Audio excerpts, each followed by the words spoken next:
नमस्कार दोस्तों, स्वागत है आप सभी का ऑल एग्जाम गाइड ग्रुप पर। इस वीडियो में हम आपके लिए प्रैक्टिस सेट पेपर लेकर आए हैं। ये प्रैक्टिस सेट पेपर हर एग्जाम के लिए इंपॉर्टेंट है। आप किसी भी एग्जाम की तैयारी कर रहे हैं, वीडियो के डिस्क्रिप्शन बॉक्स में पीडीएफ है, लिंक पर क्लिक करके ले लीजिएगा। चैनल पर नए हैं तो सब्सक्राइब करके बेल आइकन ऑन कर लीजिएगा। चलिए शुरू करते हैं वीडियो। सबसे पहला प्रश्न, धारावाहक तार कैसा होता है? राइट आंसर क्या है प्रश्न के लिए? धारावाहक तार कैसा तार होता है? तो राइट आंसर हो जाएगा धारावाहक तार जो है ऑप्शन नंबर न्यूट्रल तार होता है। राइट आंसर है ऑप्शन नंबर सी, प्रश्न के लिए सही उत्तर हो जाएगा। नेक्स्ट क्वेश्चन देखते हैं। अगला प्रश्न ये रहा आपके सामने, परमाणु न्यूक्लियस बने होते हैं किसके? क्या उत्तर हो जाएगा प्रश्न के लिए? परमाणु न्यूक्लियस जो हैं वो किसके बने होते हैं? तो राइट आंसर है इलेक्ट्रॉन और न्यूट्रॉन से बने होते हैं परमाणु के न्यूक्लियस। राइट आंसर है प्रश्न का। नेक्स्ट क्वेश्चन देखते हैं क्या पूछा गया। अगला प्रश्न, तीव्रता एवं प्रयुक्तता के आधार पर निम्नलिखित में से कौन सा कर्क रोग उत्पन्न कर सकता है, उसका उपचार भी करता है? राइट आंसर क्या है? तो तीव्रता और प्रयुक्तता के आधार पर इनमें से कैंसर उत्पन्न भी कर सकता है, उसका उपचार भी कर सकता है। यह है आयनिक विकिरण। राइट आंसर है रेडिएशन विकिरण। नेक्स्ट क्वेश्चन देखते हैं। अगला प्रश्न ये रहा आपके सामने। प्रश्न है, निम्न में से कौन सा सीआरटी का हिस्सा नहीं है? राइट आंसर क्या है बताइए? कौन सा इनमें से सीआरटी का हिस्सा नहीं है? तो राइट आंसर हो जाएगा सीआरटी का हिस्सा इनमें से ऑप्शन नंबर, राइट आंसर क्या है? ऑप्शन नंबर गैस प्लाज्मा नहीं है। सही उत्तर हो जाएगा gas plasma, option number D प्रश्न के लिए सही उत्तर हो जाएगा cathode ray tube, CRT. Next question देखते हैं। अगला प्रश्न, किसी परमाणु का रासायनिक व्यवहार किस पर निर्भर करता है? क्या उत्तर हो जाएगा?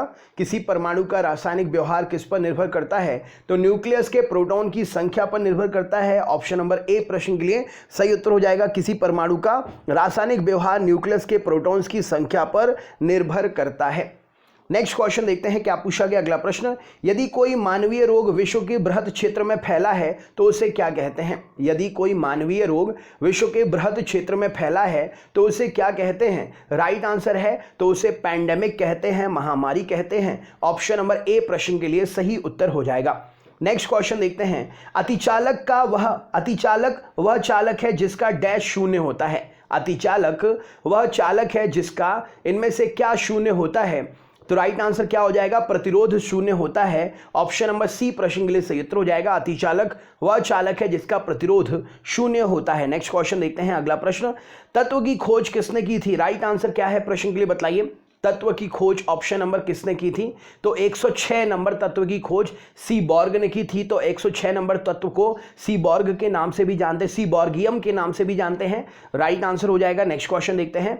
अगला प्रश्न है, टाइफाइड तथा कॉलेरा विशिष्ट उदाहरण है किसके? टाइफाइड और कॉलेरा किसके विशिष्ट उदाहरण हैं? राइट आंसर क्या है? तो टाइफाइड और कॉलेरा जो है जलजन्य रोगों के उदाहरण हैं। ऑप्शन नंबर सी प्रश्न के लिए सही उत्तर हो जाएगा। नेक्स्ट क्वेश्चन देखते हैं। निम्न में से कौन सा सर्वोत्तम विद्युत चालक है? राइट आंसर क्या हो जाएगा? सर्वोत्तम विद्युत चालक इनमें से कौन सा है? तो ऑप्शन नंबर चांदी सर्वोत्तम विद्युत चालक है। राइट आंसर हो जाएगा। नेक्स्ट क्वेश्चन देखते हैं। निम्नलिखित में से कौन सा कण बच जाता है जब हाइड्रोजन परमाणु अपने इलेक्ट्रॉन को खो देता है? इनमें से कौन सा कण बच जाता है जब हाइड्रोजन परमाणु अपने इलेक्ट्रॉन को खो देता है? तो ऑप्शन नंबर सी इस प्रश्न के लिए सही उत्तर हो जाएगा। एक प्रोटॉन प्रश्न का राइट आंसर है। नेक्स्ट क्वेश्चन देखते हैं। प्रश्न है, मलेरिया रोग की प्रभावी औषधि कुनैन को निष्कर्ष किससे निकाला जाता है? राइट आंसर क्या हो जाएगा? तो मलेरिया की प्रभावी औषधि कुनैन को जो है ऑप्शन नंबर सिनकोना की छाल से निकालते हैं। राइट आंसर क्या हो जाएगा? ऑप्शन नंबर बी प्रश्न का सही उत्तर हो जाएगा। राइट आंसर है सिनकोना की छाल से निकालते हैं। नेक्स्ट क्वेश्चन देखते हैं। धारा वहन करने के लिए समय सुचालक कैसा होता है? राइट आंसर क्या है बताइए? धारा वहन करने के समय सुचालक कैसा होता है? राइट आंसर क्या हो जाएगा प्रश्न के लिए सही उत्तर? तो धारा वहन करने के लिए सुचालक कैसा होता है उस समय? ऑप्शन नंबर विद्युत निष्प्रभावी। नेक्स्ट क्वेश्चन देखते हैं। प्रश्न है, परमाणु क्रमांक 20 वाले परमाणु का इलेक्ट्रॉनिक विन्यास क्या है? परमाणु क्रमांक 20 वाले इलेक्ट्रॉनिक परमाणु का विन्यास क्या है? तो 20 में पहले 2 फिर 8 फिर 8 फिर 2 टोटल हो जाएंगे 20। ऑप्शन नंबर कक्षकों के इलेक्ट्रॉन्स की संख्या है। नेक्स्ट क्वेश्चन देखते हैं क्या पूछा गया है। निम्न में से किसका उपयोग रक्त कैंसर के उपचार में करते हैं? सही उत्तर क्या हो जाएगा? राइट आंसर क्या है? तो रक्त कैंसर के उपचार में इनमें से ऑप्शन नंबर फॉस्फोरस 32 का प्रयोग करते हैं। राइट आंसर हो जाएगा option number phosphorus 32। Next question देखते हैं। विद्युत परिष्करण के दौरान विशुद्ध धातु कहां पर एकत्रित हो जाती है? राइट आंसर क्या है? विद्युत परिष्करण के दौरान विशुद्ध धातु कहां पर एकत्रित हो जाती है? तो यह कैथोड पर एकत्रित हो जाती है। राइट आंसर हो जाएगा। नेक्स्ट क्वेश्चन, निम्नलिखित में से कौन सा एक न्यूक्लियॉन नहीं है? राइट आंसर क्या है बताइए। इनमें से कौन सा एक न्यूक्लियॉन नहीं है? तो पॉजिट्रॉन एक न्यूक्लियॉन नहीं है। राइट आंसर हो जाएगा पॉजिट्रॉन एक न्यूक्लियॉन नहीं है। नेक्स्ट क्वेश्चन देखते हैं। अगला प्रश्न क्या है? ये रहा आपके सामने। किस मनोरोग को पागलपन की संज्ञा दी गई है? कौन सा मनोरोग है जिसको पागलपन की संज्ञा दी गई है? तो राइट आंसर हो जाएगा ऑप्शन नंबर साइकोसिस को पागलपन की संज्ञा दी गई है। नेक्स्ट क्वेश्चन देखते हैं। बैटरी के प्रचालन का मूल सिद्धांत क्या है? राइट आंसर क्या हो जाएगा? बैटरी के प्रचालन का मूल सिद्धांत क्या है? तो ऑप्शन नंबर उपापचयन ऑप्शन नंबर डी प्रश्न के लिए सही उत्तर हो जाएगा। बैटरी के प्रचालन का मूल सिद्धांत क्या है? तो उपापचयन प्रश्न के लिए सही उत्तर है। नेक्स्ट क्वेश्चन देखते हैं क्या पूछा गया है।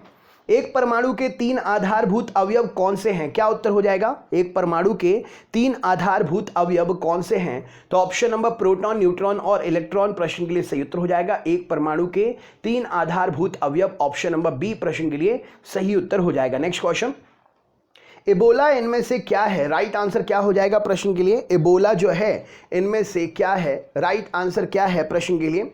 तो एबोला ऑप्शन नंबर बी प्राण घातक विषाणु है। राइट आंसर हो जाएगा ऑप्शन नंबर बी प्रश्न के लिए सही उत्तर हो जाएगा। अगला क्वेश्चन, सिलिकॉन क्या है? राइट आंसर क्या है बताइए। सिलिकॉन क्या है? राइट आंसर क्या हो जाएगा प्रश्न के लिए? तो ऑप्शन नंबर सिलिकॉन एक अर्धचालक है। राइट आंसर हो जाएगा सिलिकॉन एक अर्धचालक है। नेक्स्ट क्वेश्चन देखते हैं। किसी तत्व के परमाणु का परमाणु क्रमांक 17 है और द्रव्यमान 36 है तो न्यूक्लियस में न्यूट्रॉन्स की संख्या कितनी होगी? तो परमाणु क्रमांक 17 है, द्रव्यमान 36 है, तो न्यूक्लियस में न्यूट्रॉन्स की संख्या कितनी होगी? तो ऑप्शन नंबर बी 19 प्रश्न के लिए सही उत्तर हो जाएगा। नेक्स्ट क्वेश्चन देखते हैं।